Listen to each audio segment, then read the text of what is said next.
The following podcast is recorded and produced by Emerge, a media creators co-op.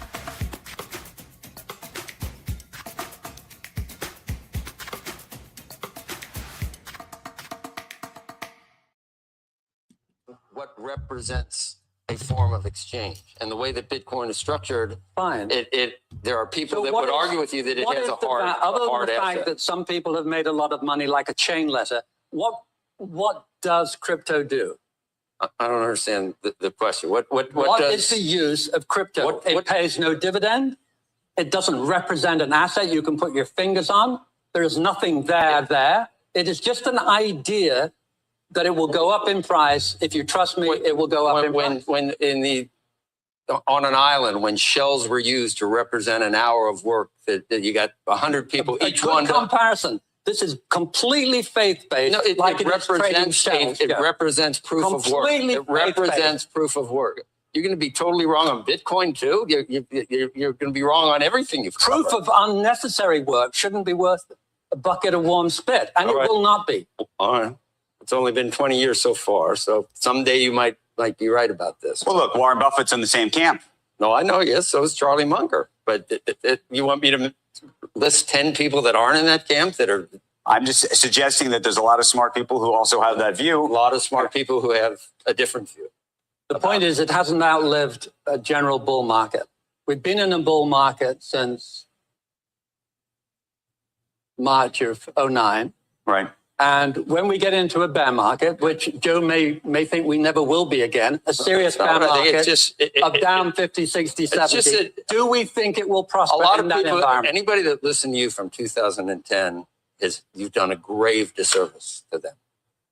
So if you feel fine with that's what you do for a living. That's fine. I don't have a problem.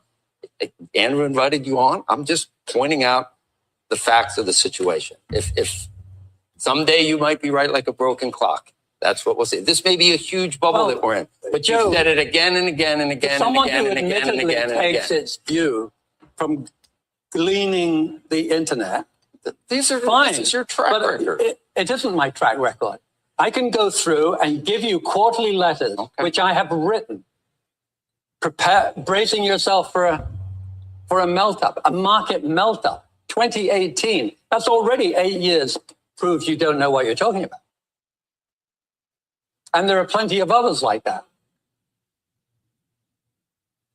I don't know where to go with that, Joe. You can take a moment. I said my piece. You booked them. You've got your 1929 book out. Maybe it happens at some point. Maybe it doesn't. But hopefully it doesn't. The market at this point, the S&P is pushing 8,000 eventually, and you've probably been bearish for 80% of that.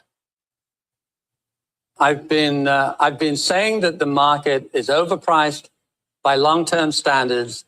We were at 2,300 at the bottom in April of 2021. Did you ever turn bullish? Welcome to the Defion Productions podcast. I'm your host, the hardest working nobody in Bitcoin, Don. That was a CNBC clip that's making its rounds around Bitcoin and Crypto X. That was a exchange between Joe Kernan, who is a Bitcoiner from the Boomer generation, which is rare, kind of rare. And you got an old school billionaire finance guy who is taking a bearish outlook on not just Bitcoin, but the market as a whole. And obviously hasn't done his research, obviously hasn't studied Bitcoin. He's smart. He's made tons of money in the debt-based Ponzi scheme system that is the US dollar. So he's not dumb. He knows what he's doing, but he's made insane gobs of money in that debt-based system. And he's trying to use what he knows and thinks and has learned and believed in that debt-based system and translating it to Bitcoin, which is a hard finite asset. And for whatever reason, it doesn't click. And Joe was just calling him out on it. And there's a lot of mixed reviews on this clip. People are pissed at Joe for going hard at him and saying that he disrespected him on his show. And it's like, dude, when you go on a show and you're getting asked questions, like this is what I think people have like gotten used to softball interviews and people are getting interviewed and it's just you're just asking them all the nice easy questions and making them look good. It's like, no, when you want to show, especially a finance show, like you should be tested with your thesis, and if your thesis is incorrect, as is his has been in regards to the stock market, because he's been calling for bottoms since S&P, he said I think it was 2100 or 2300 back in 2021, and it's almost at 8,000 now, and this dude's been bearish, and he said for 80% of this run up he's basically been saying it's going to crash. And if you've been listening to him, you missed out on this entire run up in the system he's made all of his money on. So if he can't be trusted in what he's saying in that system, how are we supposed to listen to what he says in regards to Bitcoin? Any thoughts on that, Rich? Yeah, I was kind of I'm kind of with some of the, if you're gonna, you have to be able to back it up, and he kept doing that. He kept just back to 1929 and maybe it will, and he was just kind of like, and it just seems to me like he's looping it in again with everything else, like with the things that are not legit. If he was talking about just most of your crypto, I could have some support for his stance, but it was very specific to Bitcoin, and it's just like, it's all funny money. It's all fake. And so at least we can look at Bitcoin and know how we can compare it like a commodity, like how that it's energy, how it's being generated, where the other ones are just like, oh, like it just, I don't know. It was a weird fight. And I think he was just, he's not going to give it any room for whatever reason, because it's his brand. I don't know. Some guys just want to stay true to their brand. Yeah. A couple of things. Number one, I remembered, and I'm going to do it because I never do. Please like, subscribe, share all the good stuff with this podcast. Defion Productions on YouTube, at Rinaldi_Don on X, and Don NF Bitcoin Don Rinaldi on Facebook. Those are the three places that we are streaming simultaneously now. Like, subscribe, share, all that stuff. Got that out of the way. Next week on our live, we're going to have a local investor on the podcast, Dominic Macri. He represents a younger cohort. I actually met him through my old podcasting host, Troy.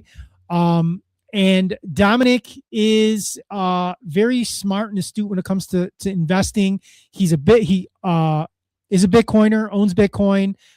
However, he does believe in ETH. And we're going to have a very good discussion, in my opinion, I think, in regards to why Bitcoin only and all the other shit coins, including ETH, are a waste of time and just another tokenized version of the debt-based Ponzi scheme, which is the US dollar. I'm going to try to do my best to do some educating with him. He is about 20 years younger than me, 20 years plus younger than me. And I'm going to talk my experience. I'm going to talk about the Bitcoin philosophy, and I'm going to tell him, why Bitcoin over these other assets. And I think we're going to have a really good conversation. So we got that out of the way. Let's jump into some macro news. So we got this post up here on X from Nick Gurley. Why aren't Americans buying houses? It's simple: mortgage costs. Duh, right? Today, 38% mortgages to income ratio is near an all-time high level. Prices and rates have risen faster than incomes, which is locking buyers out of the market. It started in 21-22 and has been a persistent issue for the last 4 years, only getting marginally better. Today's 38% ratio is comparable to the 2006 bubble peak, as well as the late 1980s regional housing bubbles. In these two previous scenarios, housing eventually became much more affordable through a combination of price declines, rate declines, and rising incomes. A 30% mortgage cost income is the sweet spot for where buyers return in earnest. We're still a very long way off today. One difference in this cycle is that persistently lower mortgage rates do not seem likely to drive borrowing costs lower, leaving prices and incomes to do the work. Check the mortgage insights for your zip on Reventure Mobile. And then you got a chart here, mortgage payment / income ratio in the U.S. 30% is the average from 1986 to 2026. And then you can kind of see the lows down here around the dot-com bubble of the 99, 2000 was right around 26, 27%. Late 80s, when we had all the issues, when we had inflation and all that kind of stuff, was above 40. The 2006 bubble over here was at looks like 41%, and it looks like post-pandemic 43.4, 43.2. Looked like we were ticking down to about 37, and we ticked back up to 38. So it's high. It's dangerously high. You want to be around 30%, and people on average are up to 38. Almost half of people's income a couple of years ago, 44%. That's high. 50% of your income going towards just your mortgage. I mean, 38% is high. Yeah, that's high. It's not sustainable, Rich. It's not, and because I'm currently selling a house, not my house, my own, Right. house, selling my mother's house, and I'm looking. I have two sons in their 20s that are looking to try to get into the housing market in some ways, opposed to renting, and done a lot of research. And I don't disagree with the premise, but I feel like you're leaving out two major things. Like you're leaving out housing stock.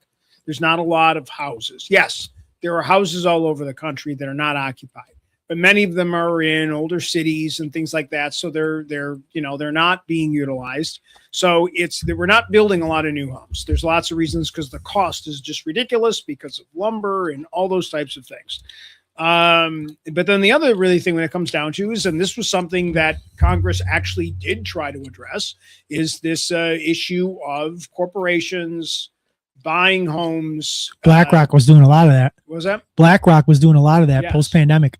And I was really impressed with Congress for a change, that they were willing to make a move on it. And they did pass it. Recently, right? Yes, last week. The president is unwilling to sign it because he wants he won't sign that law unless they pass his SAFE Act. But they signed it. It was like 75% or 80%. It was higher than that.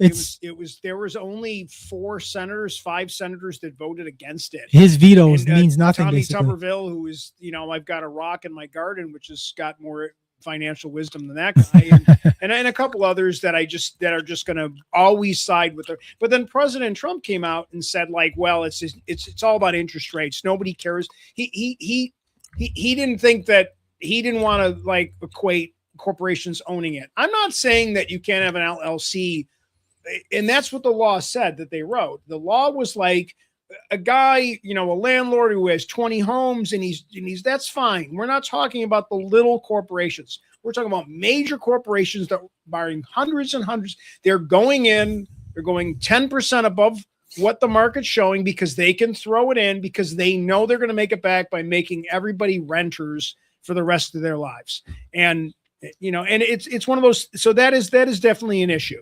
I mean, and again, I've been doing the research on it, and it's one of those things. Like, we got another one up here for macro. Another very bad sign of what's going on in the economy, that we're not completely being told the full story. U.S. credit card accounts delinquent by 90 plus days have jumped to 13.1%, the highest level in 15 years, and closing in on the highest level in history. So the highest level in history happened, unsurprisingly, right after the great financial crisis in 2009. Peaked around, it looks like 15-ish percent, 16%. So 13.1% is dangerously close to that level. And if you look where I have my cursor here, let me make this bigger. So if you see where my cursor is here back in 2009, like we, for 5 years in some change, dipped all the way below 7.5% into about Q4 of 2014. And we were pretty steady up until COVID. And then COVID went back down. And now ever since, it looks like 21, which coincides with all the things we talked about before, the market, with that clip that we showed at the beginning of the podcast, many things, all the money printing that happened from 20 to 21, everything coincides. You give people more money, debt debt-based Ponzi system. That's what we have. Debt-based system. They gave the people all this money, and what happened? They went into more debt, and they can't pay the debt. And we're closing in on the highest level in history, coupled with the housing problem, coupled with try to go buy a vehicle and see how much money you're paying monthly for a vehicle. Like, this is not sustainable by any stretch. Well, and the banks are doing it again, that what they did prior to 2008, where They're just calling it something different. Yeah. They're approving people for mortgages. I talked to a young teacher last week who is making $60K, maybe a little bit more. I don't know exact salary. And the bank approved her for a house that was $400,000. What? 400? Yes. What's the rule? Is it with the rule of three? You should buy a house 3 times your salary, isn't it? That's what it was. Yeah, something like that. It used to be like, I forget what it was. It was like, yeah, it was something like that. So 2-year salary, 3-year salary. Every couple of years, I feel like they change that ratio. I want to talk about that for a second. Yeah, because I haven't thought of that. It's changed over time. Of course, it has to. It doesn't work if they don't change it. You'll scare the shit out of people. My first house in 1991 that I bought was 2 years salary, and that was what I seem to remember in the early 90s was what they would say, 2-year salary.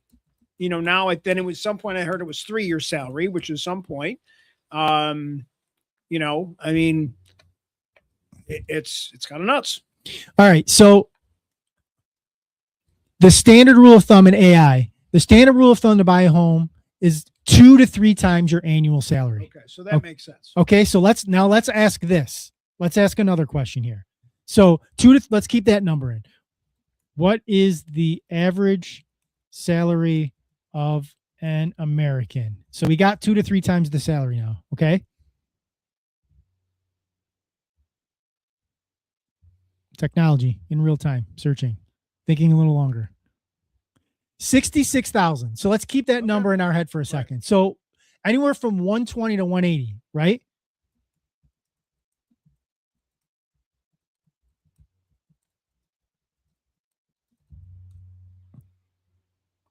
Anybody that's watched the podcast already kind of knows this number because we've talked about it before, but I like to do this in real time.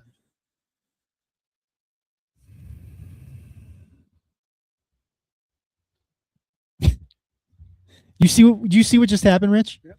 Do you see what just happened? So in real time, we just showed you the biggest problem that's occurring in our economy right now. The average salary in the United States is around $66,000 a year.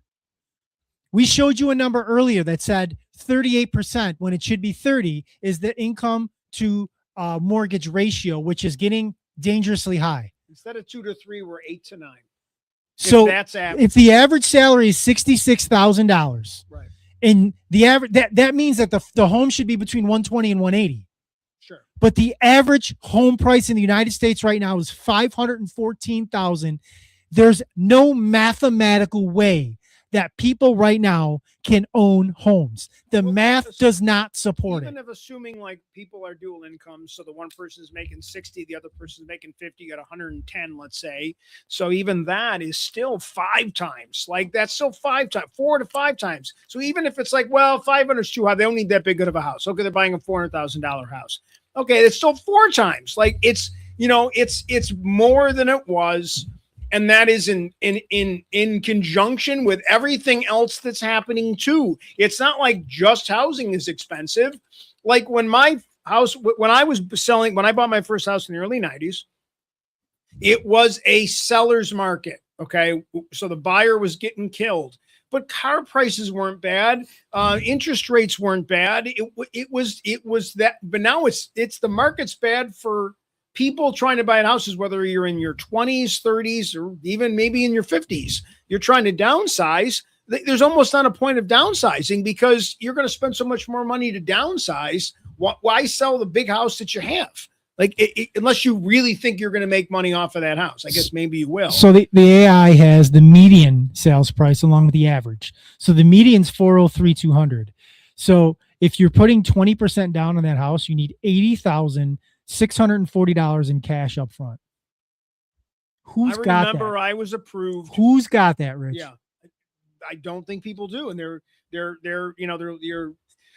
well, and this is the stupid thing that, last year I don't know if it was earlier, and this year we were talking about the 30-year, the 50-year mortgage or whatever the hell it was. And it's just like,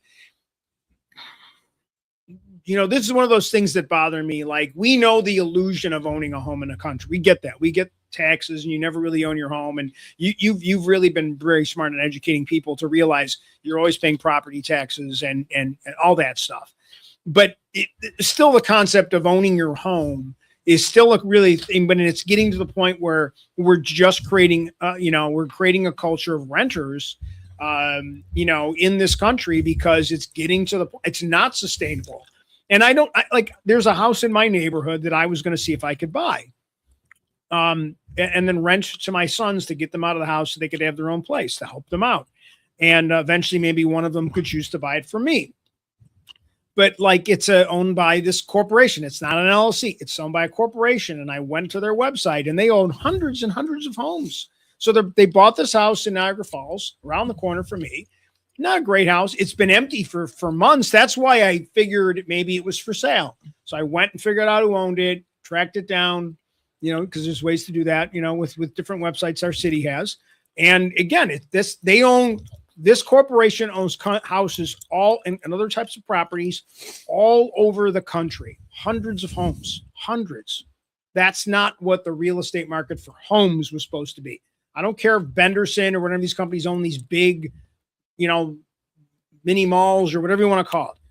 But homes should not. It's getting ridiculous. So based on the median home price of $403,200 to comfortably afford this, that's the 3x salary rule.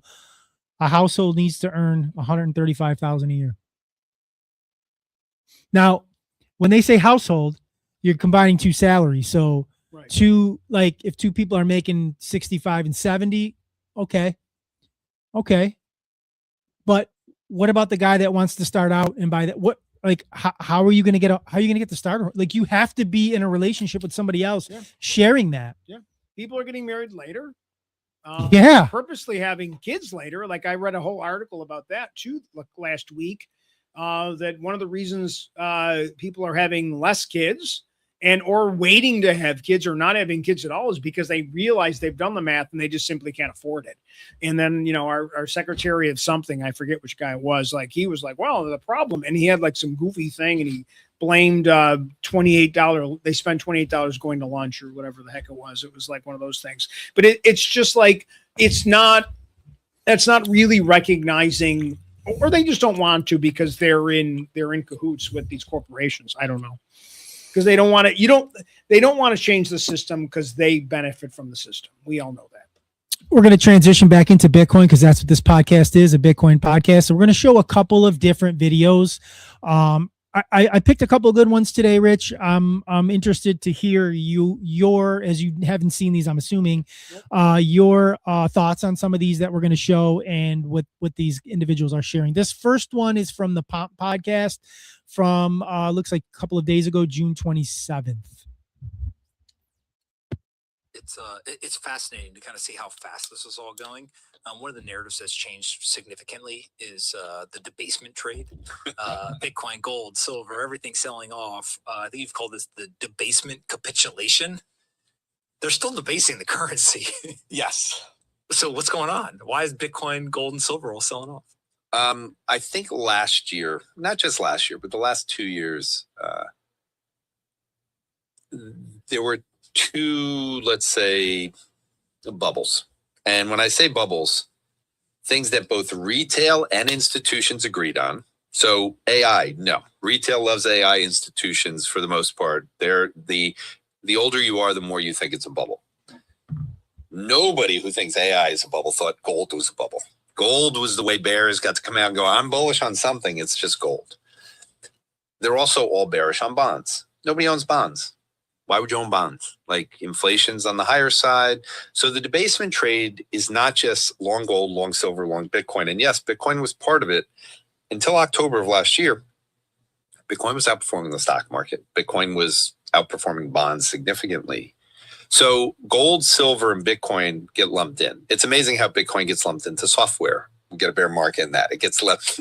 it gets put in with the debasement trade. Now the debasement trade's washing out. You got gold and silver going down because Kevin Warsh came out and said, "Well, I think I'm going to be more hawkish," and everyone said, "That's it. Dollar rallies, everything's good." And I'm like, we still have a deficit. We still have massive debt. Nothing is going to change because he speaks a certain language. And we've got a lot of people. I mean, Warren Pies put out a great chart this week. I was going to send it to you, which just showed the part of the economy that is now the information and computer side versus residential investment. Residential investment is not moving, which means house prices are not moving, which is where the bulk of the Americans would like to see this bull market. AI going up does not benefit everyone the same way. So I think the debasement trade has reached a point where, because bond yields or bonds that just stay stable, they don't do anything.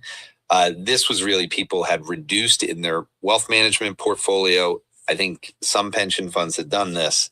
We had a scenario that we were overweight this debasement trade, underweight bonds.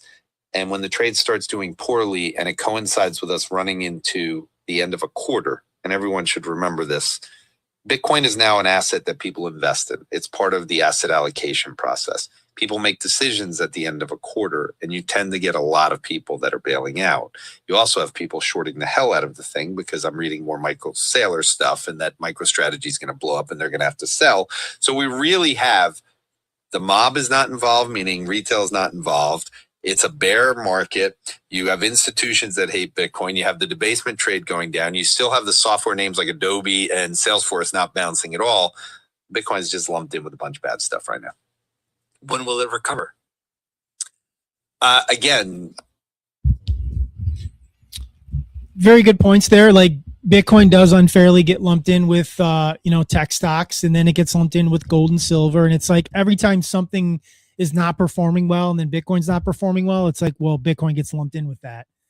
But I thought it was a very good, very insightful. He made some good points. Kevin Warsh coming in and talking hawkish doesn't change the fact that we are $40 trillion in debt and we're running a $2 trillion plus deficit every single year. And they have no legitimate plan to address that. That is why my thesis for Bitcoin remains completely unchanged. I watched a video today. I forgot. Actually, I can look because somebody liked my comment. I commented on the video. So let me see. I'm gonna shout this guy out because it's just ridiculous. This is the shit that we deal with.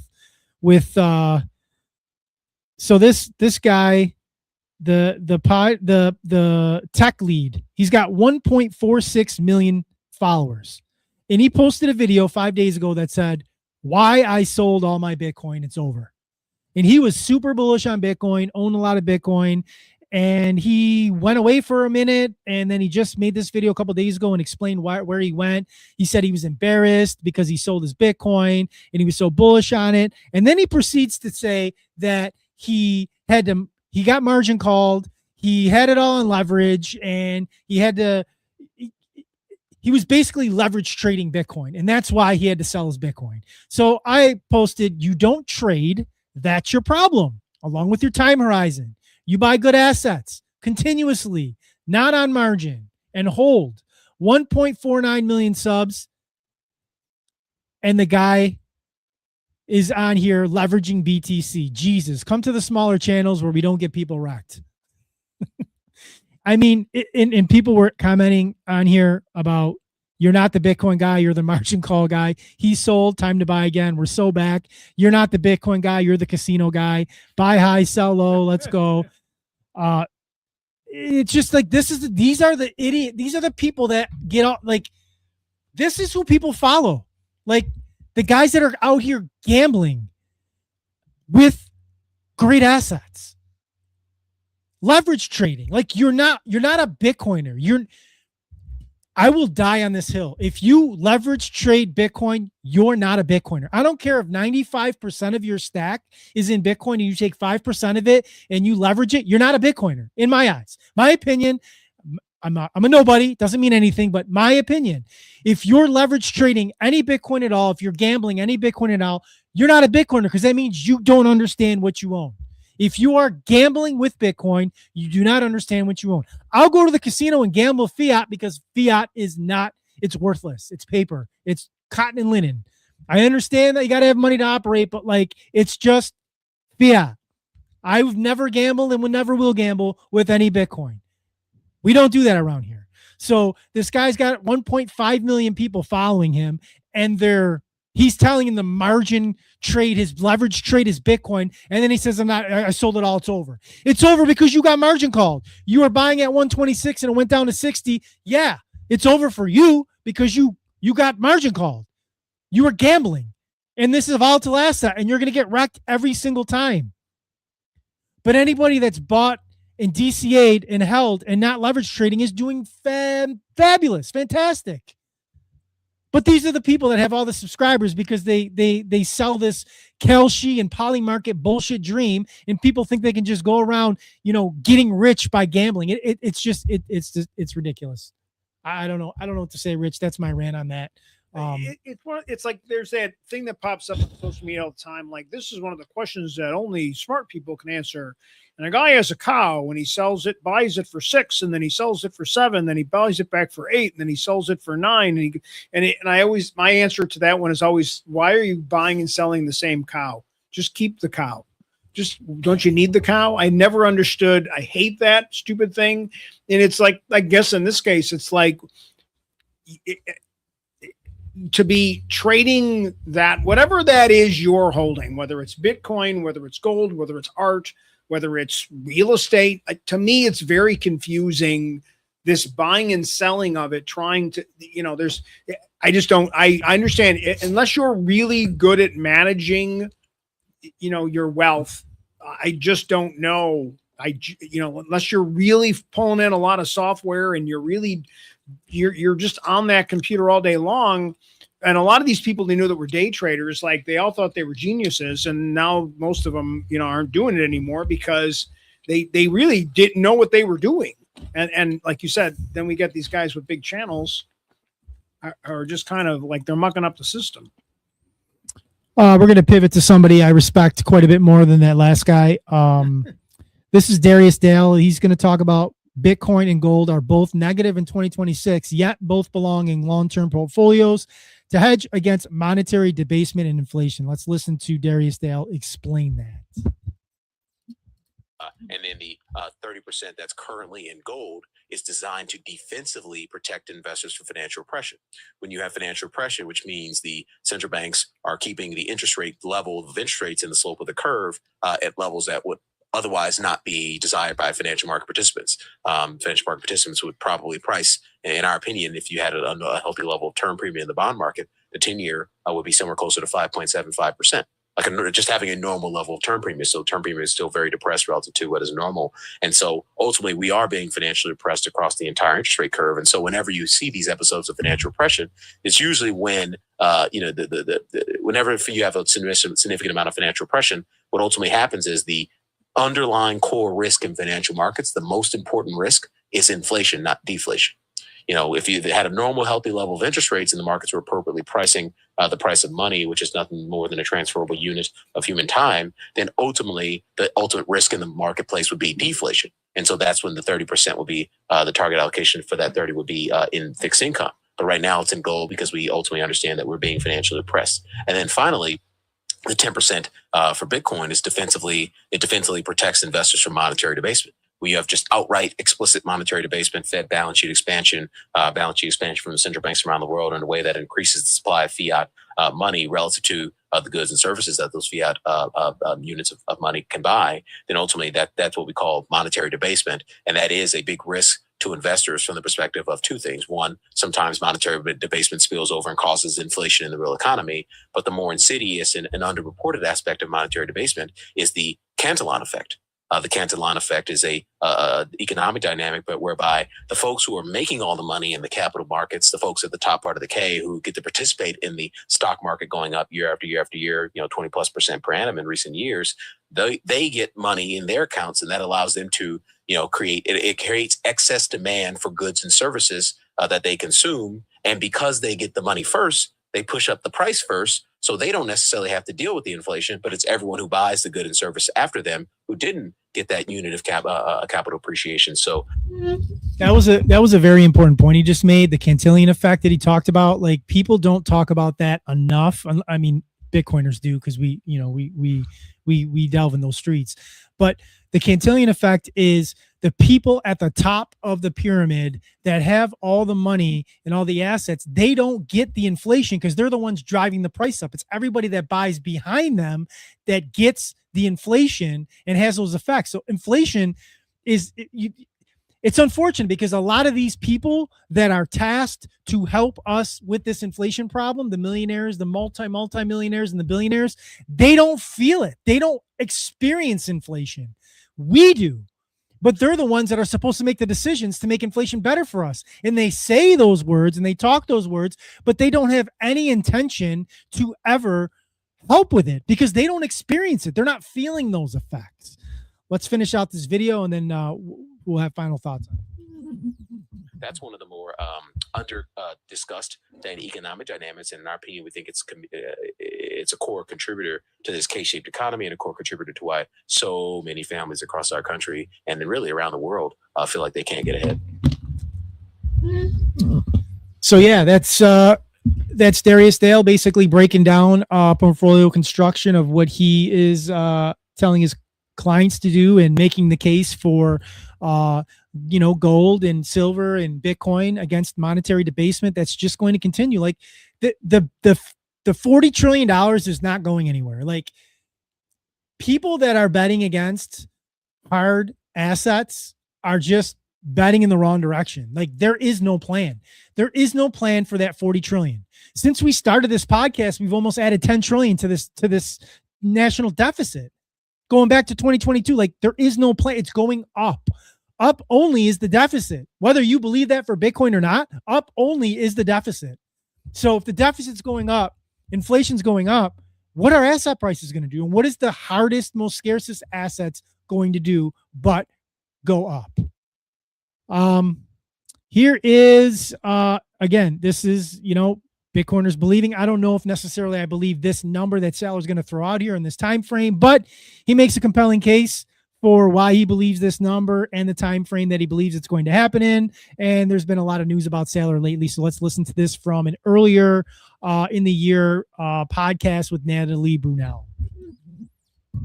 I think the best way to get superior returns, 100x type returns, if you're an individual, would be you adopt it. You keep your day job, and so you maximize the cash flow you generate via whatever your profession is. You're responsible on your expenditures. You have to think, in the year 2045, I think a Bitcoin's worth $13 million. So every Bitcoin that you don't buy is a $13 million cost. That Ferrari that you're going to buy is going to cost you like 6 Bitcoin. And so it's going to be $100 million Ferrari, right? If you look out 20 years. So you have to keep your job, unless you're insanely rich, don't splurge on the Ferrari, buy the 6 Bitcoin instead. And with regard to leverage, the intelligent leverage for the individual is generally long dated, mid dated mortgage debt. So if I have any kind of property, if I have a house, I would put a long mortgage on it, a 10-year mortgage, or 15 to 20-year mortgage on it, especially a conforming loan. And then I would roll it into Bitcoin, because mortgage debt is not mark to market. It's against an asset which is fairly stable. Normally the interest rates are somewhat subsidized by a Fannie Mae or a Freddie Mac program or a government program.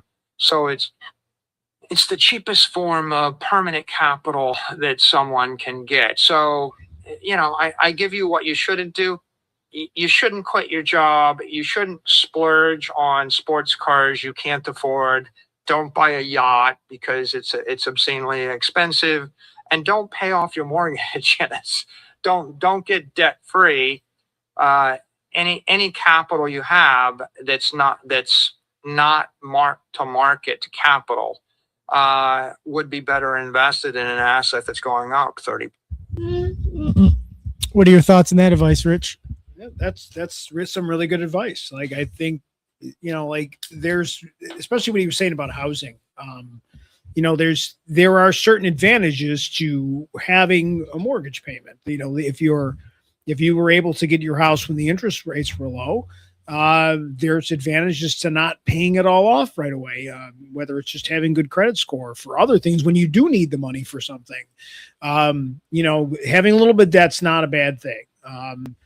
Unless you're getting to the end of the game and you don't want to pass that debt on to people, or you don't have a lot of new money coming in, that type of thing. But again, the people that that I know that are in my age, a little bit younger, that are making weird purchases, like every 2 years they got a new car. Like, it's just like, what are you doing to that car that you need a new one every couple of years? That money could be spent on whatever it is that you need to do, so when you get older, you have something to leave to yourself that you might need it, or for your kids, or again, creating generational wealth. Like, it's just, it's such a thing. Like, I don't know. Like, I gotta say, like, I haven't even a chance to say this.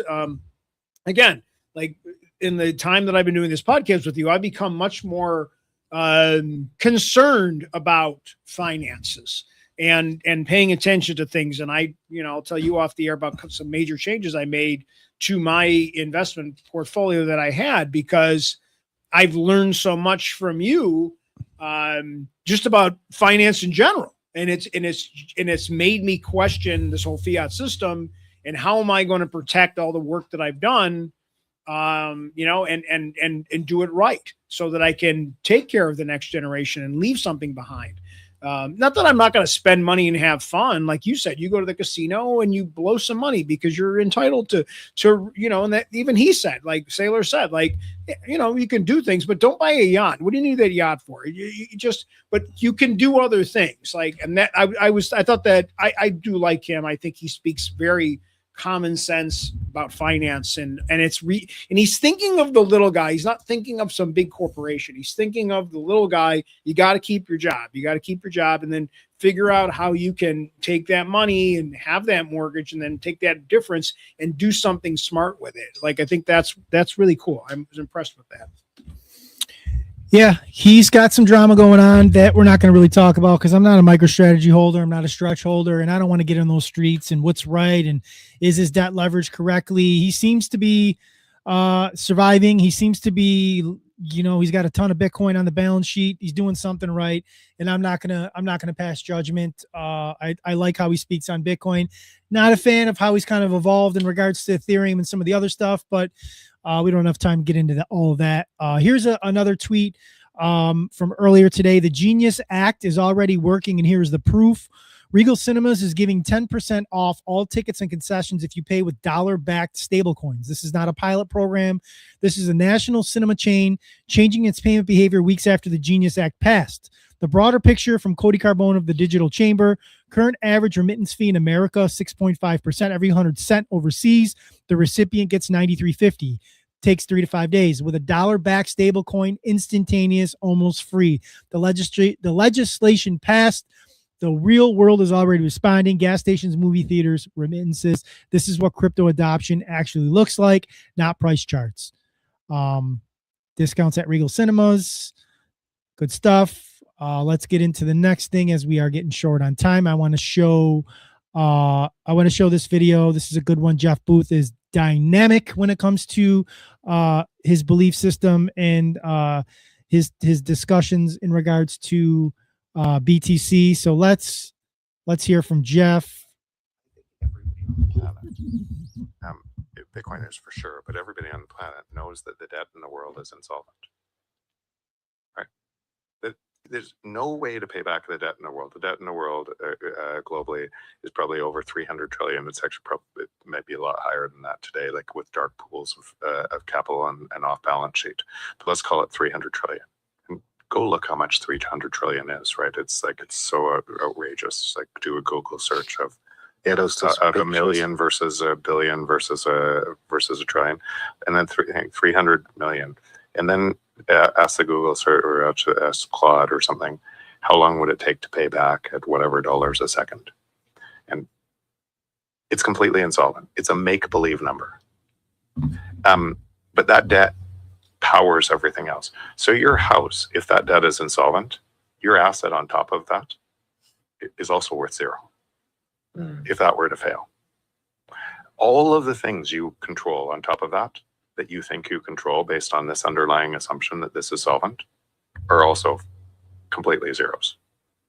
And you live in an imaginary world that the only way these things don't go to zero, all of your wealth, is if your money gets debased at an exponential rate, that you lose your power to it. And people are taking higher interest rates within it to chase higher prices within it. And the whole thing is increasingly unstable. And they know it. And they absolutely know it. Nothing I just said there is a lie. You could look at the numbers. You could say, is this true from a system of that where money is lent into existence? That money has to increase at an exponential rate. And it also has to attack the free market. It has to usurp everything in the free market and move it to government control or Tesla control or SpaceX. It has to centralize everything. And everybody operating in that thing knows it. And they still operate it. But again, when all of your centralized media is in the same thing, and all of the talking heads and all of the people that you think are superstars, they're making so much money within the thing, and they're making money from stealing your money. The higher you are, the more you're stealing. Every single thing in that is feeding the same beast. It would feel, if somebody gave you a story that matched your belief from that belief, it would feel way easier to believe than what we're talking about. Prices fall, free market has abundance, everybody wins. You have to create value for somebody else for to gain more, and they have to agree to that value to gain more. But it's interesting because the new system is imposing this, and it doesn't care about this.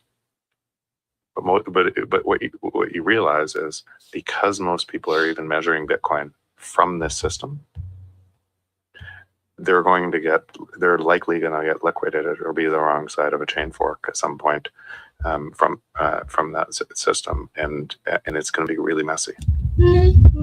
He broke it down so brilliantly.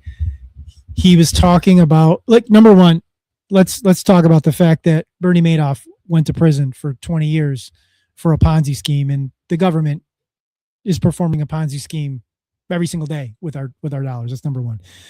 Number two, he talks about the price of Bitcoin being priced in the system. That's a adjunct Ponzi scheme, and people are chasing a price and risking it with leverage to then lose the asset, the underlying asset, which is the Bitcoin, chasing this price that has to keep going up because the system is consistently debasing. So you're chasing basically just smoke and mirrors, and you're risking the only true asset, which is the Bitcoin, to chase those smoke and mirrors, and then you end up with no Bitcoin, and it gets gobbled up into the system.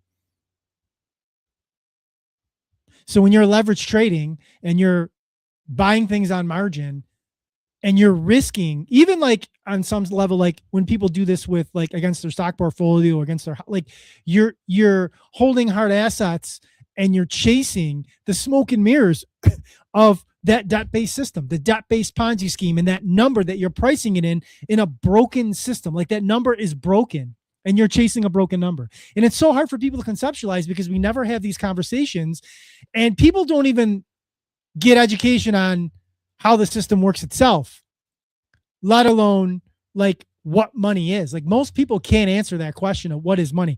I've been doing this podcast for 4 years, and it's a difficult question to answer. Your average person walking around doesn't even know where to start. They don't know what money is. They don't know what assets are. They don't know liabilities against it. Like, they don't know these basic things. Everybody knows how to earn. Everybody knows how to get money in some sort of way, whether it be legal or illegal. But holding on to it and accumulating value, I would say a majority of the population has no idea how to do those things. Would you disagree, Rich? Oh, well, I agree with you completely. I mean, we've talked about, you know, whether it's the education system where it's just common sense, whether it's talking to your parents, whoever's you're depending on to teach you the system, it's not something we talk about. You know, we don't talk about financial literacy at all, whether it's schools, whether it's the church, whether it's home. It's just, you know, it's wishes and rainbows that, oh, you know, and I remember like people, America doesn't really have to, we got the bomb. We don't have to pay back our debt. I'm like, well, we do have to borrow more money at some point because we have this debt. Like that's weird mentality, like not understanding what the debt is. Like we can't, the value of the dollar continues to be debased. It's also not thought of as like it once was. And that's not something you can make great again by whatever. You need to be responsible financially, and we aren't. We make terrible decisions as a country. We make terrible decisions individually because I don't think most people really understand much about money. I'm not saying I do, but at least I'm smart enough to know that I don't understand it as well as I should. And so I'm trying to ask people and try to get better advice and from 10 different people. The problem with most people is they don't understand, and it's threatening to them. So they have to argue with people when they know that they don't understand, and it's being exposed that they don't understand, and then they revert to these tactics that are just ridiculous. And I see it online all the time. That's a really good point. That's a really good point, that people are afraid to be told they're stupid. It's not even that they're stupid. No, it's just no, like I know what you're saying, but they're thinking no, that. You know, I mean, I'm yeah. not overexposed. Yeah. But you know what I mean? Like, well, you don't know what you're doing. Well, I know what I'm doing. And it's like, I'm this, I'm this, I'm to this. And then you're like, you don't, you know?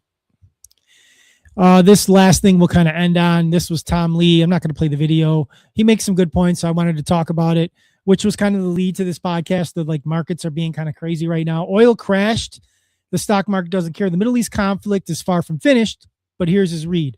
Oil never rose as much as people expected during the conflict because Trump kept tweeting something when it got to 115. That was the big number we talked about on this podcast, and he would get it back down, but it never rose up to the 120s, even 150s that people were talking about, never got that high. Structurally, the war is less of a problem for the U.S. stock market than feared. The number one thing to watch right now is U.S. gasoline prices at the pump. Prices are not coming down fast. I mean, typically they don't come down as quickly, but there's like, I'm seeing some spots still over $4. And this morning, WTI was in the 60s.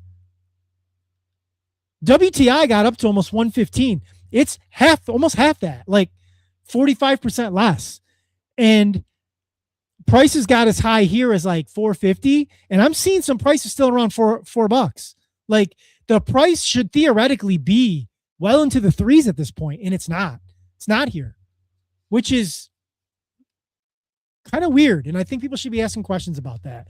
But that's more for another time. We're kind of running out of time here. Again, thanks for watching the podcast. Next week, we're going to have Dominic Macri on this podcast. He's kind of an ETH guy. I'm definitely the Bitcoin guy. We're going to have a great conversation about Bitcoin versus crypto. As always, ladies and gentlemen, don't trust, verify. Thanks for watching. Peace.